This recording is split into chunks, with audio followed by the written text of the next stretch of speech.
Hey. Hey. Hey. Smartmouth was founded by 4 women who got really irritated with the lack of female-driven comedy in the Twin Cities. First of all, there's not a lot of comedy to begin with if you don't do stand-up and you don't do improv in like 2 specific places. Comedy is not something that's built for women or queer people, of which I am both. And it's important to have a space in which I can perform, do an art form that's super risky. A lot of times, I mean, there's like the stereotype that like women aren't funny, which is really frustrating. It's just refreshing because they're not saying like no men whatsoever, but it's like, yes men, but let's prioritize women because their voices haven't been heard as much. This is not only a place that's allowing women to be in comedy, it's allowing people to create things. It's allowing people to produce their own shows. It's allowing people to try things for the first time.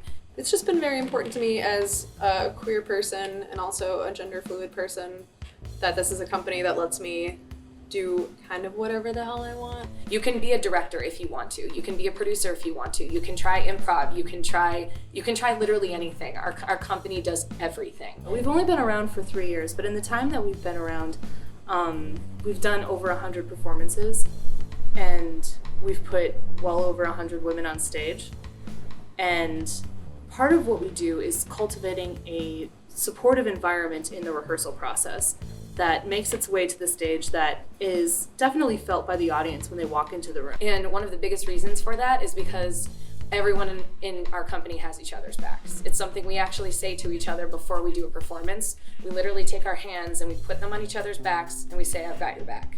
And so if anything goes wrong, we all can take care of each other. But no matter what happens, it's always an adventure and always teaches me something about my own comedy style, about me as a performer, about how to collaborate with other people. It's like a menagerie of one feeling, and that's when I can just be in the audience and we have, a huge crowd, and I can just watch a primarily female cast deliver funny lines and funny improv, and I can watch as it's directed by a female and it's got a female stage manager and a female tech, and all of them are feeling empowered and excited.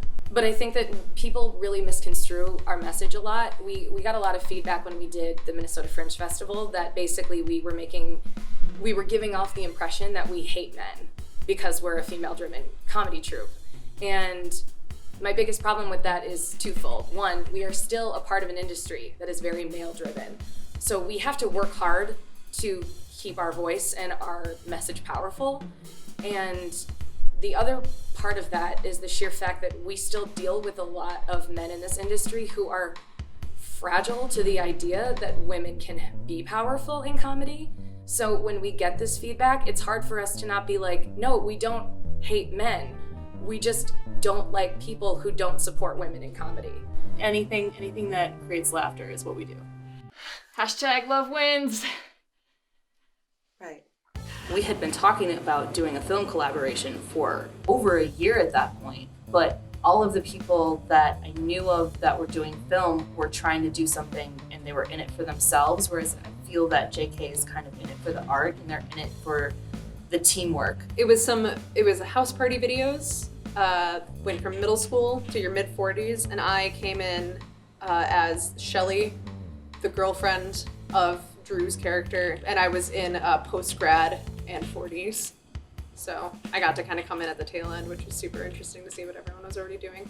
I was just a writer, and I wrote the high school sketch, and we got like the prompts, and then we had a meeting about it with the other writers, and we decided what we were gonna do, and we just went our separate ways and did it, and then sent it to one another to like peer review. It was one of my favorite experiences because it was one of the first times that I ever felt such strong synergy with fellow creators.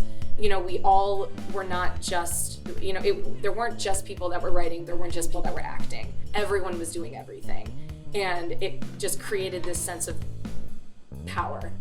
Like for female identifying and presenting people, it's so rare to be able to play a character that's gay, queer, questioning, whatever. It's always straight ingenues who, sing a love song about some ferret-faced guy. It's just so validating to get to do something that actually makes sense with who I am, as opposed to trying to pretend to be something else all the time. It's very difficult to feel like you have to constantly fit into a certain box in order to feel like you actually get to be fulfilled as an artist. I'm allowed to play characters regardless of gender. I'm allowed to play characters regardless of orientation. I'm allowed to make jokes about pretty much, stuff that if I brought it up in an audition room, like I do a lot of musical theater professionally, and a lot of times I'm having to tone down my whole personality, but if I brought that up in a musical theater room, it would get shut down. But here, I can kind of be myself, and it's very important to me as a performer. This is my safe space. Oh, this bottle? This bottle right here? Oh, it's called Gunner Ghost Gin. It's bent Bent. How do you say it again? Mamma Mia. Brew Distillery, I'm sorry. Can I open it? Okay, I'm gonna open it. It smells good, actually. That is straight up drinking Christmas, but fancy Christmas. Like the one where your grandma's also really drunk, but no one knows it yet. It's just got the essence of an old-timey pirate who killed a lot of people and had no qualms about it. It's Navy strength gin. Does that mean I could be in wars? Gunner Ghost. Is that a true story?